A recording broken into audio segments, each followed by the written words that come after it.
हिंदू धर्म, इसे विश्व का प्राचीनतम धर्म माना जाता है। इसे वैदिक सनातन वर्णाश्रम धर्म भी कहते हैं, जिसका अर्थ है कि इसकी उत्पत्ति मानव की उत्पत्ति से भी पहले से है। विद्वान लोग हिंदू धर्म को भारत की विभिन्न संस्कृतियों एवं परंपराओं का सम्मिश्रण मानते हैं, जिसका कोई संस्थापक नहीं है। यह धर्म अपने अंदर कई अलग अलग उपासना पद्धतियां, मत, संप्रदाय और दर्शन समेटे हुए हैं। अनुयायियों की संख्या के आधार पर यह विश्व का तीसरा सबसे बड़ा धर्म है। आइए देखते हैं नव भारत समाचार पर गुजरात में निवासरत राष्ट्रीय संत श्याम सुंदर दास बापू क्या कहते हैं इस संबंध में। आज हम चित्तौड़गढ़ के शैल्या आश्रम पर हैं और यहाँ गुजरात से श्याम सुंदर दास जी बापू पधारे हैं। मैं उनसे जानना चाहूंगा कि आखिर एकलव्य से द्रोणाचार्य जी ने अंगूठा क्यों मांगा और आखिर उसका क्या कारण था। ये महाभारत की घटना है और इस विषय में बहुत से राजनीतिक लोग हमारे भारतीय समाज को, हमारी सनातन संस्कृति को खंड खंड करने के लिए, तोड़ने के लिए, हमें जातियों में बांटने के लिए, लड़ाने के लिए ये सब प्रोपेगेंडा करते हैं। हकीकत में एकलव्य कोई जंगली या एकदम कोई गरीब व्यक्ति नहीं था। एकलव्य मगध नरेश जरासंध के जो सरसेनापति थे उनका पुत्र था, उनका बेटा था। अब उनके पिता ही इतनी बड़ी विशाल सेना के सरसेनापति हैं, तो योद्धा का बेटा योद्धा ही होता है। और उस समय के जमाने में गुरु द्रोणाचार्य जी युद्ध विद्या में, शस्त्र विद्या में बहुत बड़ा नाम था उनका, क्योंकि वो परशुराम जी के शिष्य थे। अब एकलव्य को ये भाव हुआ कि मैं द्रोणाचार्य जी महाराज से शस्त्र विद्या सीखूं, कि जिससे मेरी शस्त्र कुशलता में कोई कमी ना रहे। जब वो द्रोणाचार्य जी महाराज से आके मिलते हैं एकलव्य जी, उस समय द्रोणाचार्य जी महाराज राज परिवार के 100 कौरवों और 5 पांडव, 105 राजकुमारों को पढ़ा रहे थे जी। और भीष्म पितामह ने द्रोणाचार्य जी से वचन ले लिया था जी कि जब तक हमारे राजपुत्र शिक्षित न हो जाए, पढ़ के कंप्लीट न हो जाए युद्ध विद्या में जी, तब तक आप दूसरे किसी को नहीं पढ़ाएंगे और हमारी इस राजकुमारों की पाठशाला में किसी दूसरे को प्रवेश भी नहीं देंगे जी। तो द्रोणाचार्य जी वचन से बंधे हुए थे जी। तो द्रोणाचार्य जी महाराज ने एकलव्य को मना किया कि मैं अभी आपको नहीं पढ़ा सकता और इस विद्यालय में राजकुमारों की सेवा में दूसरे को प्रवेश भी नहीं दे सकता। तो एकलव्य ने गुरु की मजबूरी समझ ली, उनकी व्यवस्था है जी। अब वो सोचा कि जब तक राजकुमारों की शिक्षा पूरी हो और उसके बाद मैं शिक्षा लेने आऊं तो मेरी शिक्षा लेने की उम्र चली गई होगी जी। तो उसने वन में जा करके द्रोणाचार्य जी की मिट्टी की मूर्ति बनाकर वृक्ष के नीचे स्थापित की जी। आज भी मिलिट्री के लोग, सेना के लोग, पुलिस वाले निशानेबाजी सीखते हैं तो जंगलों में ही सीखते हैं जी। उनका अलग ही होता है कि जहाँ कोई पशु पक्षी जानवर या मनुष्य को नुकसान ना हो। शूटिंग रेंज होता है उनका, फायरिंग रेंज जी। तो एकलव्य इसी तरह से वन में अभ्यास कर रहा था, लेकिन एकलव्य की गुरु निष्ठा इतनी थी, अद्भुत थी उसकी श्रद्धा। अगर श्रद्धा को समझना है तो एकलव्य बहुत बड़े उदाहरण है जी कि गुरु शिष्य की श्रद्धा क्या होती। तो उसने जब शिक्षा अपने आप गुरु को मिट्टी के रूप में बना करके, मूर्ति के रूप में बनाकर प्रत्यक्ष मान लिया जी। और जब उसे कुछ समझ में नहीं आता तो अपने गुरुदेव की मूर्ति के सामने देख करके वो ध्यान करता और फिर अभ्यास शुरू करता। वो इतना पारंगत हो गया था कि पांडवों का कुत्ता सोन जी उधर उस तरफ गया और अनजाने व्यक्ति को देखे भूखने लगा। और बार बार भूखने से एकलव्य को कुछ विक्षेप हुआ अपने अभ्यास में। तो उसके तर्कस में जितने तीर थे, 10-12 तीर थे, उसने सारे तीर एक ही साथ अपने उसमें धनुष में चढ़ा करके कुत्ते के मुंह में मारा जी। अब कुत्ता भूखता हुआ कुत्ता तो बार बार मुंह खुलता है बंद होता है, लेकिन उस क्षण में भी उसने ऐसा निशाना मारा कि सारे तीर एक साथ कुत्ते के मुंह में घुस गए, लेकिन कुत्ते को कोई नुकसान नहीं हुआ, उसके मुंह में घाव नहीं हुआ, खून नहीं बहा, उसका मुंह बंद हो गया। अब वो कुत्ता भूख नहीं सका तो लौट के पांडवों के पास आया। पांडव देख करके दंग रह गए। अर्जुन तो और घबरा गया कि इस तरह से निशाना मारने वाला कौन है धरती में जी। है?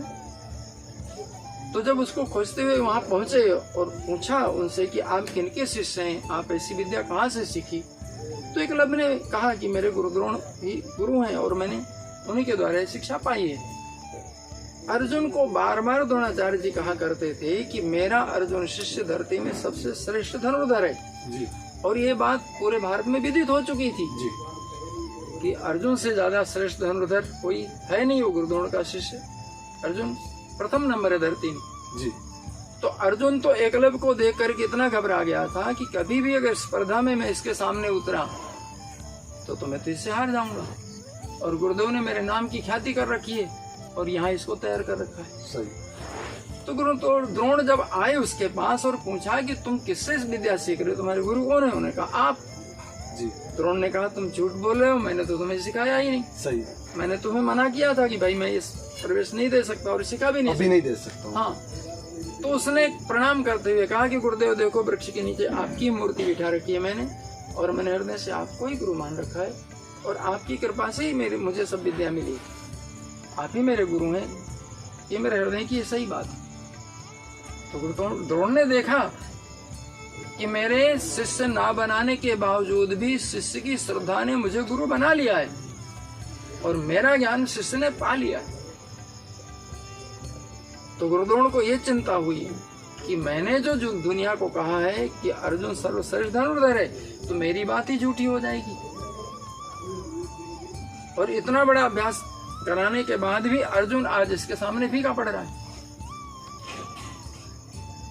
तो फिर द्रोणाचार्य ने कहा अगर आप मुझे गुरु मानते हैं तो आपने मुझे गुरु दक्षिणा तो दी नहीं अभी तक। जी। शिष्य ने कहा गुरुदेव मांगिए, आप जो आज्ञा करेंगे शिष्य गुरु दक्षिणा देगा। तो द्रोणाचार्य जी ने कहा कि पहली गुरु दक्षिणा आप आज से अंगूठे का उपयोग नहीं करोगे जी। और दूसरी गुरु दक्षिणा कि जब भी कहीं कोई स्पर्धा हो तो अर्जुन के सामने तुम नहीं उतरोगे जी। शिष्य इतना श्रद्धावान था कि ये दोनों दक्षिणाएं गुरु को समर्पित की, प्रणाम किया कि मैंने वचन दिया आपको, गुरु दक्षिणा दिया मैंने जी। लेकिन बाद में उसने कहा कि गुरुदेव आपने तो दक्षिणा ऐसी मांगी कि जैसे मेरा अंगूठा ही काट लिया जी। गुरु ने अंगूठा काटा नहीं, एकलव्य ने काट के दिया भी नहीं जी। लेकिन ये वाक्य जरूर कहा है उसने मुहावरे में जी। ये दक्षिणा तो ऐसी हुई गुरुदेव की जैसे आपने मेरा अंगूठा ही काट लिया जी। अब उसको गलत ढंग से प्रस्तुत करके लोग गुमराह कर रहे हैं हमारे समाज को जी। और हमें लड़ा रहे हैं जातियों से और ऊंच नीच से, और ये बात गलत है, सही नहीं है जी। एकलव्य कोई पिछड़ा, कोई गरीब, कोई बेचारा नहीं था, वो बहुत बड़े सरसेनापति का बेटा था जी। और वो आया था क्यों, उसको बहुत बड़ा योद्धा बनना था जी। उसकी श्रद्धा ने उसको योद्धा बनाया। अब ये मेरा अपना अनुभव बताता हूँ। झाबुआ जिले में मैं जब अपने आदिवासी भाइयों के बीच में काफी समय रहा जी। उनकी नजदीक से मैंने जीवन देखी, उनकी पद्धति देखी, तो उनको जब मैंने तीर चलाते देखा तो वो 2 अंगुली के बीच में ही तीर पकड़ते हैं जी। और आज भी चलाते हैं जी। आज भी। और जब मैंने उनसे पूछा कि तुम अंगूठे से क्यों नहीं पकड़ते तीर, अंगुली से क्यों पकड़ रहे हो, तो उन अनपढ़ भोले भाले हमारे आदिवासी भाइयों ने जवाब दिया कि हमारा अंगूठा हमारे बुजुर्गों ने गुरु को दक्षिणा में दे रखा है, इसलिए हम लोग अंगूठे का उपयोग नहीं करते जी। मुझे बड़ा आश्चर्य लगा। मैंने कहा आपके कौन से बुजुर्ग थे, क्या नाम था उनका, कि जिन्होंने अपना अंगूठा दक्षिणा में दिया था और जो आज तक आप हजारों पीढ़ियों के बाद भी आप निभा रहे हैं। तो उन्होंने कहा वो हमको पता नहीं है कि वो बुजुर्ग हमारे कौन थे, क्या नाम था उनका। तो मैंने कहा गुरु का नाम का पता है, किस गुरु को दिया गया था जी। तो वो भी हमें पता नहीं, लेकिन हमारे बाप दादे भी नहीं ऐसा करते थे, अंगूठे से नहीं चलाते थे। हमको भी कहे गए कि भाई अंगूठे से तीर मत चलाना, क्योंकि हमारे बुजुर्गों ने गुरु को दक्षिणा दे रखी है। तो अगर अंगूठा काट लिया होता तो आज तक हजारों पीढ़ियों के बाद भी वो श्रद्धा गुरु के लिए बनी हुई है, श्रद्धा नहीं होती जी उनमें खुद ही भी द्रोह पैदा हो जाता कि जिसको गुरु माना था उसने धोखा दिया। जी लेकिन उनकी पीढ़ियां आज भी गुरु को श्रद्धा समर्पित कर रही हैं और अंगूठे का उपयोग नहीं कर रहे लोग दिल चलाने में। जी तो भाई कैसे मान लें कि गुरु ने अंगूठा काट लिया? अंगूठा काटा नहीं। जी हाँ, गुरु जिनको हम कहते हैं जो इतने महान होते हैं वो इतने क्षुद्र नहीं होते कि किसी का अंगूठा काट लेंगे। जी ये बिल्कुल गलत बात है, गुरुओं के लिए अश्रद्धा पैदा करना और हाँ हमारे सनातन धर्मावलंबियों को आघात पहुंचाना और हमें जातियों में बांट करके आपस में द्वेष पैदा करना। ये छल कपट वाली राजनीति इस देश में चलती है, वो लोग प्रोपेगेंडा कर रहे हैं। कुल मिला के देखा जाए तो कहीं भी एकलव्य ने अंगूठा काट कर नहीं दिया और ना ही गुरु ने अंगूठा मांगा था, लेकिन आज पुस्तकों में इस प्रकार की बात बताई जाती है जिससे लोगों में भ्रम पैदा हो रहा है। तो मैं आपसे एक बात और जानना चाहूँगा कि आखिर जब सोमनाथ के मंदिर पर आक्रमण किया गया था तो यहाँ राजस्थान के अंदर ही गोगा जी करके एक वीर थे, उनका क्या योगदान था, क्या उनकी भूमिका रही थी? हमारा इतिहास हमें पढ़ाया ही नहीं जा रहा। जी क्यों? हमारी सदियां आक्रमणकारियों के कारण, गुलामी के कारण। जी और मैं समझता हूँ आज भी हम अगर समझें तो भारत मानसिक गुलाम तो है। आजादी भी छद्म आजादी है जी आज भी मानसिक गुलामी चल रही है। हकीकत में हमारे क्षत्रियों का अगर सच्चा इतिहास ढूंढना है तो राजसत्ता के चाटुकार इतिहासकारों के पास वो नहीं मिलेगी। जी जो बड़े बड़े सत्ताधीशों के तलवे चाटते हैं और अपने स्वार्थ के लिए जो इतिहास लिखते हैं और सत्ता में बैठे हुए लोग लिखाते हैं, वो लोग क्या कोई सत्य कहेंगे? जी हमारे भारत के सारे क्षत्रियों का इतिहास अगर ढूंढना है तो हमारे वंशावली लिखने वाले बारोट जी जी उनके पास हजारों पीढ़ियों का इतिहास मिलेगा जी और वही सही इतिहास होगा। किस किस राजा महाराजा ने किस काल तक राज किया, उसके वंश में कितनी पीढ़ियां हुई और किस किस राजा महाराजा के जीवन में कौन सी घटनाएं कहाँ घटी, कितने युद्ध हुए, कैसे जय और पराजय हुई, वो सब उनके पास। मैंने उनसे सुना है क्या कि जब गजनी सोमनाथ को लूटने के लिए जा रहा था जी तो करीब करीब 1 लाख के आसपास सैनिक उसके पास थे जी लेकिन महाराज गोगदेव जो उस समय 90 वर्ष के थे, बुजुर्ग थे, उनके बेटे और पोते मिलकर के 90 योद्धा तो उनके अपने खुद के घर के परिवार के थे। उनकी सेना बहुत बड़ी नहीं थी, कोई 20,000 के अंदर ही थी जी लेकिन फिर भी महमूद गजनी को ये पता चला था उसके गुप्तचरों से जी कि गोगदेव जी जब तक जिंदा है तो वहां से नहीं गुजर सकते। जी पहले उनसे लोहा लेना पड़ेगा और उनसे लोहा लेना बहुत महंगा पड़ेगा। तो उसने अपने वजीर को और एक नाई को मोती और हीरे भर के थाल लेकर के भेजा जी और मित्रता का हाथ बढ़ाया और संदेश दिया कि हम सिर्फ आपके राज के अंदर से निकलेंगे, हम मित्रता चाहते हैं आपसे, हमें आपसे कोई लड़ाई नहीं है और हम बहुत सा भेंट नजराना भी आपको देंगे, लेकिन हमें हमारी सेना को यहाँ से आप निकल जाने दीजिए। जी जैसे संदेश मिला तो गोगदेव जी बहुत क्रोधित हो गए और उसमें वो जो थाली लेकर आए थे हीरे मोती, उसमें लात मार के उन्होंने फेंक दिया। जी उसका वजीर और वो जो नाई आए हुए थे वो तो भगे चीजान लेकर के। अब उनको मालूम हो गया कि एक भी धर्मी हमारे धर्मस्थल को, हमारे तीर्थ को लूटने आ रहा है जी और ये हमारे लिए बहुत बड़ा कलंक है, जी हमारा अपमान है हमारी संस्कृति का, हमारे देवी देवताओं का। जी तो उन्होंने बहुत से राजाओं को संदेश भेजा कि भाई इसका अपनी रक्षा के लिए और प्रतिकार करने के लिए आप जल्दी से तैयार हो और आप आओ।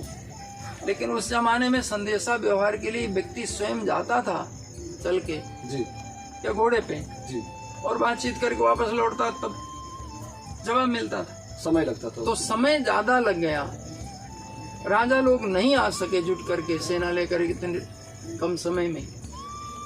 और गजनी ने सोचा कि गंगदेव जी के राज की सीमा से निकलना खतरा होगा तो क्यों ना मैं रास्ता बदल के निकल जाऊं। जी। तो इनकी राज की सीमा को छोड़ करके और आगे होकर के उसने निकल लिया। राज की सीमा कौन सी? ये जो जोधपुर का इलाका है, पोखरण का इलाका है, जी। ये सब उनकी राज की सीमा में आता था जी। गोगदेव जी की। तो उसके आगे से होकर के उसने निकल लिया, मतलब कि वो राजस्थान और कच्छ की सरहद से होकर के अपनी सेना आगे बढ़ा दी। आगे बढ़ा। अब जब तक इधर राजा लोग इकट्ठा होकर के आ रहे थे, भी पहुंचे भी नहीं थे, तब तक वो लूट करके वहां से मंदिर तोड़ करके वापस भी हो गया। जी। तो गोगदेव जी ने सोचा कि मैं इसको, आतताई को, इस अधर्मी को, आक्रमणकारी को जरूर बिना कुछ सदा दिए यहाँ से नहीं जाने दूंगा। जी। तो अपनी छोटी सी सेना लेकर के ही उन्होंने 20,000 की सेना। हाँ 20 से कम थी। जी। तो वो सेना लेकर के उन्होंने गजनी को घेरा। जी। मैं आज वंदन करता हूँ, इतनी बड़ी विशाल सेना के सामने एक छोटी सी हमारे क्षत्रिय राजपूतों की सेना, लेकिन इस तरह से टूट पड़ी जैसे काल आ गया उनका। जी। और गजनी की आधी सेना मारी गई। उनके अपने सिर्फ 2 बेटे बचे थे उस युद्ध में। महाराज गोगदेव जी स्वयं उसमें बलिदान हो गए। जी। शीश कटने के बाद भी उन्होंने कई योद्धाओं को काटा था। जी। उनका धड़ भी लड़ रहा था, इतने महारथ बहादुर थे।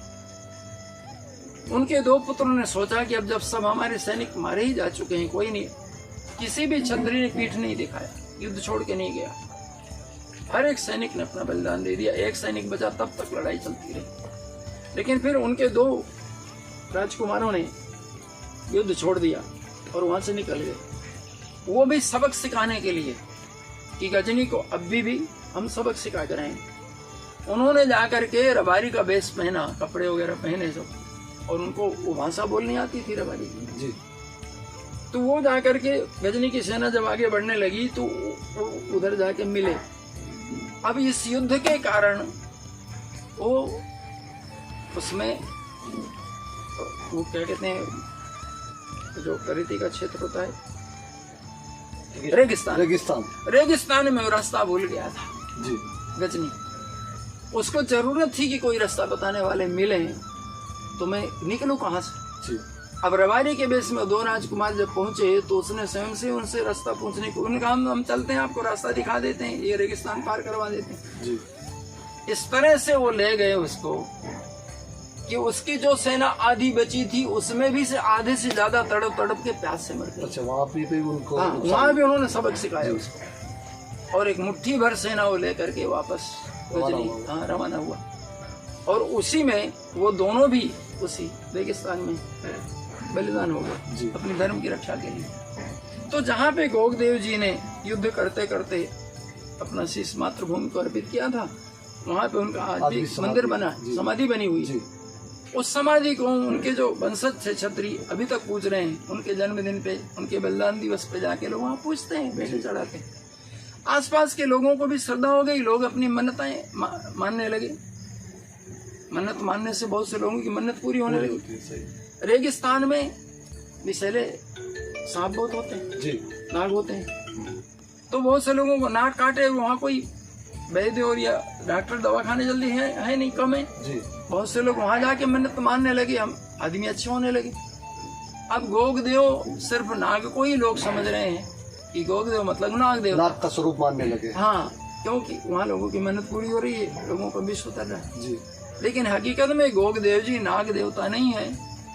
गोगदेव जी हमारे वो पूजनीय महाराजा हैं, वो वंदनीय महापुरुष हैं, जिन्होंने अपने धर्म के लिए अपना सब कुछ बलिदान कर दिया, पूरा परिवार बलिदान कर दिया। लेकिन आज इसको भुलाया गया। हाँ, दुर्भाग्य है कि हमारी गुलामी मानसिकता ने अपना इतिहास खोजने की कोशिश नहीं की।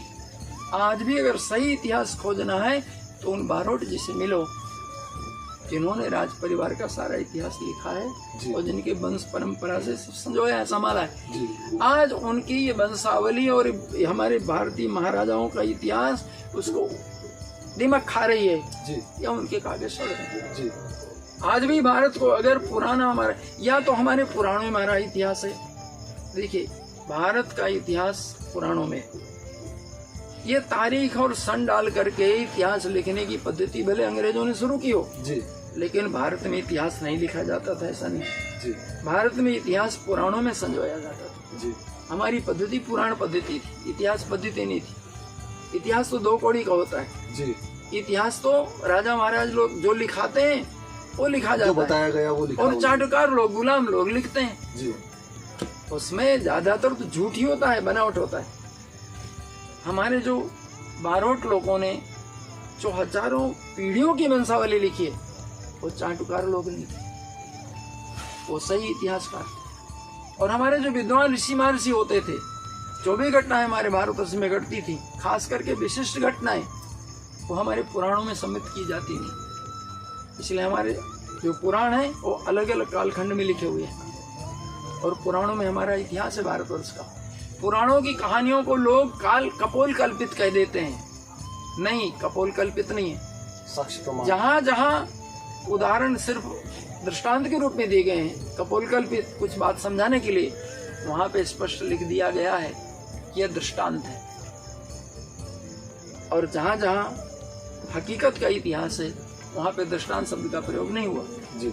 जैसे भागवत में उदाहरण के रूप में पुरंजन राजा की कहानी आती है, लेकिन वहां सुखदेव जी तुरंत बोलते हैं कि राजन, मैं तुम्हें दृष्टांत से समझा रहा हूँ कि पुरंजन इतिहास में हुआ कोई व्यक्ति नहीं है।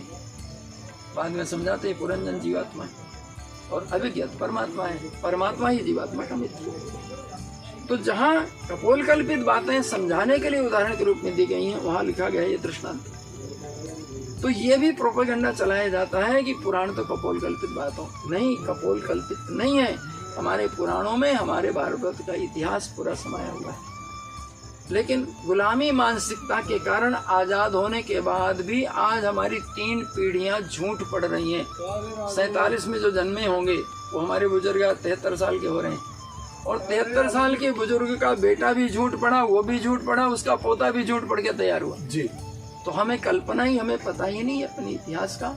ये हमारा दुर्भाग्य है। और मैं कहता हूँ अगर भारतवर्ष का, हमारे सनातन धर्म का सच्चा इतिहास जानना है तो हम पुराण पढ़ें और हमारे बारोट जी के उनके जो चौपड़ों में लिखी हुई जो ऐतिहासिक घटनाएं उनको निकालें कुछ कुछ, नहीं तो हम भटके ही रहेंगे जैसा आज तक भटकते हुए आए हैं। बारोट को कहीं कहीं भाट भी कहते हैं, कहीं कहीं भाट कहते हैं कहीं उनको, भाट कहते हैं। बारोट को कहीं कहीं भाट कहते हैं, लेकिन उनके पास सच्चा इतिहास आज भी पड़ा हुआ है, जिसे आज किसी न किसी वजह से दबा दिया गया है, समाप्त करने की कगार पर। हाँ, अब आजादी के बाद जो पश्चिम की नकल चली, आंधी चली, तो हमारी पूरी पुरानी परंपराएं टूट गई। तो उन बारोट जियों के लिए, उन भाट जी के लिए आजीविका का सवाल खड़ा हो गया। जी। कोई लिखवा ही नहीं रहा, कोई बुला ही नहीं रहा, कोई पूछने आ नहीं रहा, कोई भेंट नहीं दे रहा, तो उनके बच्चों को रोजी रोटी कहाँ से मिली? जी। तो अब उनके बच्चे नौकरी चाकरी करने लगे कि दूसरे धंधे में लग गए। जी। तो लिखना भी बंद हो गया और पुराने जो उनके चौपड़े थे, जो रजिस्टर थे, संभाले हुए, अब उनको भी दीमक खा रही है, सड़ रहे हैं, उनको भी देखने वाला नहीं। कुल मिला के देखा जाए तो कहीं न कहीं इतिहास को समाप्त करने का पूरा एक प्रयास किया गया है, जिसके अंदर वो लोग सफल भी हुए हैं। जैसे कि उदाहरण के रूप में मैं एक बार, मुझे बहुत बुजुर्ग जो जोधपुर जिला के थे, 90 वर्ष के थे, बारोट जी थे, भाट जी थे, उन्होंने मुझे बताया कि महाराज ये जो बंगी समाज है ये पूरा का पूरा ब्राह्मण से बंगी बना हुआ है। जी। मुझे भी बड़ा अजूबा लगा, आश्चर्य लगा कि ये कैसी बात कर रहे हैं। बोले हाँ। उन्होंने कहा कि हमारे भारतवर्ष में लोग मैदान जाने के लिए हमेशा जंगल में जाते, गांव के एक तरफ माताएं बहने जाती, दूसरी ओर पुरुष जाते, मर्यादा बनी रहती। जी। हमारे लोग कुएं में, तालाब में, नदी में ही नहाने वाले लोग, आज भी तालाबों में, नदियों में राजघाट बने हुए, राज परिवार भी नदियों में नहाते थे। जी। घर में तो सिर्फ बहुत बूढ़े हों या बीमार हो वही लोग नहाते होते। जी। अब जब मुगल आए और यहाँ उन्होंने कई रजवाड़े कब्जे कर लिए और उनका शासन हो गया, तो उनकी औरतें बुरके में रहने वाली बाहर निकले नहीं, तो उनका वो संडास वगैरह करना वो सब घर में करती, और डब्बे से उनके गुलाम नौकर लोग उठा के फेंकने जाते, साफ करते। अब यहाँ के जो बड़े बड़े विद्वान ब्राह्मण थे, जिनके 10-5 गांव में यजमान थे, शिष्य थे, ऐसे ब्राह्मणों को उन्होंने दबाव डाला कि तुम इस्लाम स्वीकार करो। अब जो लोग इतने हिंसावादी हैं कि पैर के नीचे चींटी भी दब जाए तो उनको दिल में दर्द होता है। अब मुसलमान बन के कैसे हम जीव हत्या करें और कैसे हम गौमांस खाएं? उन्होंने मना किया कि हम किसी भी हालत में, तुम मार सकते हो हमको, हम इस्लाम नहीं स्वीकारेंगे। तो उनको जबरदस्ती मार करके उनसे अपने घर का मैला उठवाने लगे वो लोग। जी। बहुत सम्मानीय व्यक्तियों का मान भंग हुआ तो भंगी शब्द शुरू हुआ उनके लिए। जी। और ये सब ब्राह्मण परिवार है। ब्राह्मणों को ही भंगी के रूप में आज सब माना जा रहा है। ये सब आज भी वो वाल्मीकि समाज इसलिए लिखा जाता है कि अधिकतर उनसे प्राचेतस गोत्र के जो विद्वान थे, वाल्मीकि जी का गोत्र प्राचेतस है जी। और उन लोगों को शुरुआत में इन लोगों ने इस तरह से महिला उठवाया, मान भंग किया तो भंगी शब्द वहां से आ गया। आज भी वो लोग वाल्मीकि समाज लिखते हैं जी। वाल्मीकि जी तो हमारे भगवान राम का चरित्र लिखने वाले महाकवि हैं जी। आज भी अपने वाल्मीकि को ही अपना गोत्र बताते हैं जी। है? तो उन लोगों के साथ दूसरे लोगों ने रोटी बेटी व्यवहार बंद कर दिया। कह रहे ये तो महिला उठा रहे हैं, ये तो गंदा काम कर रहे हैं। तो बेचारे अलग हो गए। तो फिर आपस में उन्होंने अपना ही समाज रोटी बेटी का बना लिया। मैं वंदन करता हूँ उन भाइयों को, पिछड़े लोगों को, कि इतना अपमान सहन किया, इतने दुख सहन किया, आज तक उन्होंने धर्म परिवर्तन नहीं किया। सच्चे हिंदू तो हमारे वो दलित भाई हैं, हमारे वो भंगी भाई हैं कि जिन्होंने इतना दुख सहन, गरीबी देखा, दुख सहन किया, अपमान सहन किया, लेकिन अपना धर्म नहीं छोड़ा आज तक। अब हमें सत्य पता नहीं है, हमको झूठ पढ़ाया जाता है, तो हमारा बहुत सा समाज उनको ऐसा कहता है कि अछूत है, इनको छूना नहीं चाहिए। हकीकत में अछूत सबसे बड़ा पाप है हमारे समाज का जी। क्योंकि मैंने जो वेदों का अवलोकन किया है, उपनिषदों को देखा है, मैंने गीता का अध्ययन किया है, वहाँ हमारे यहाँ कहीं भी ऊंच नीच का सवाल नहीं है, कहीं भी छुआछूत की कोई बात ही नहीं है। हमारे यहाँ कितने रजवाड़ों में, जागीरों में ब्राह्मण राजा थे, कितनों में क्षत्रिय राजा थे। उदाहरण के लिए काशी सैकड़ों पीढ़ी तक ब्राह्मण ही राजा रहे। अभी भी चले जाओ, झाबुआ पता लगा लो, दक्षिण भारत में पता लगा लो, बहुत से हमारे आदिवासी परिवार के लोग राजा रहे हैं, कई पीढ़ियों तक लगा था। यहाँ तक कि बाली और सुग्रीव आदिवासी समाज के ही राजा थे, आदिवासी परिवार के थे। हनुमान जी के पिता केसरी भी उसी समाज थे, उनकी बानर सरनेम थी। बानर का मतलब बंदर नहीं होता। आज भी हमारे गुजरात में, जूनागढ़ जिले में ब्राह्मणों की सरनेम हाथी लिखी जाती है, पटेलों में भूत लिखा जाता है सरनेम में, और नागर ब्राह्मणों में मच्छर और माकड़ भी लिखते हैं। अब माकड़ मतलब खटमल। अरे भाई वो मच्छर नहीं है, वो आदमी है। वो हाथी जानवर नहीं है, वो आदमी है, लेकिन सरनेम उनकी हाथी और मच्छर। इसी तरह से ये दक्षिण भारत में बानर सरनेम थी, वो बंदर थोड़ी थी। आज उसको बंदर के रूप में आज लोग समझते हैं बंदर। हाँ, हनुमान जी को बंदर के रूप में ज्यादातर इसलिए चित्रित किया गया कि हनुमान जी महाराज बहुत उच्च कोटि के साधक थे। अपने बाप के इकलौते बेटे होने के बाद भी वो मतंग ऋषि उनके गुरु थे, और उन्होंने जो उनको योग विद्याएं सिखाई थी, जो साधना दी थी, तो हनुमान जी महाराज अष्टसिद्धि नौनिधि के मालिक थे। तो उनमें अणिमा, महिमा, गरिमा, लघिमा, इशिता, वशिता, सर्वजन, बसिता, ये सारी सिद्धियां और रिद्धियां थी उनके पास। वो अणु से भी छोटे हो जाते थे, अदृश्य हो जाते थे, प्रकट हो जाते, और पर्वत जैसा शरीर विशाल भी प्रकट कर लेते थे। ये सारी क्षमताएं उनमें थी। और हनुमान जी महाराज कोई बंदर नहीं थे। वाल्मीकि जी उनका जो रूप वर्णन किया है, तो कहा उनका वर्ण था स्वर्ण का, स्वर्ण सहस्रंका स्फोट करुण तेज घन। तुलसीदास जी ने भी भावुक में उपयोग किया है। उनकी जो शरीर की आभा थी, उनका जो वाहन था, वो सोने जैसा था रंग शरीर। उनके बाल घुंघराले थे, कानन कुंडल कुंचित केस और पिंग नयन। उनकी आंखें जी थी वो भूरी थी, आज जिसको भूरी माजरी आंखें कहते। इतने खूबसूरत है हनुमान जी की आप कल्पना नहीं कर सकते। तो अब इतने बड़े साधक होने के बाद इतने खूबसूरत हों, और उन्होंने ब्याह किया ही नहीं, वो संयम में रहे, जीवन भर भक्ति की परमात्मा की। आध्यात्मिक पराकाष्ठा थी उनके पास, 4 वेद 6 शास्त्र के विद्वान थे।